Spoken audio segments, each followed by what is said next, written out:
tapos na ang agawan sa liderato at balik trabaho na ang mga senador.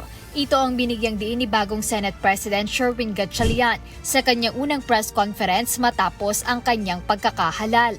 Ayon kay Senator Gatchalian, dahil maayos at kompleto na ang komposisyon ng mga komite, maaari nang simulan ang mga pagdinig sa mga nabimbing panukalang batas.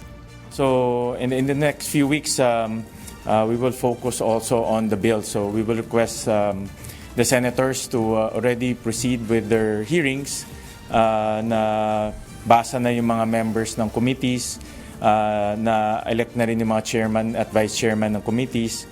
So they can already proceed with conducting a hearing para pagpasok natin, tuloy-tuloy na yung mga discussions ng LEDAC bills and also other bills na priority measures ng ating mga senators.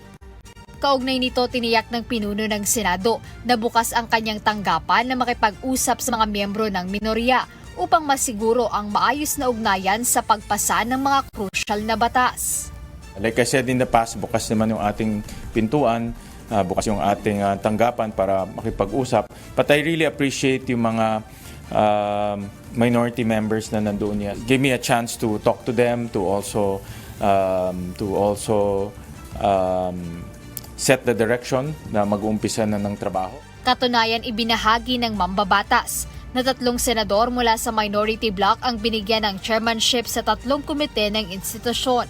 Maganda rin na appoint na 3 minority members as chairman, no? Si Senator Bongo as chairman of the Sports and Youth Committee, si Senator Mark Villar, chairman ng very important banking committee, one of the most important committees in the Senate, and then si Senator Camille Villar was appointed also sa government corporations.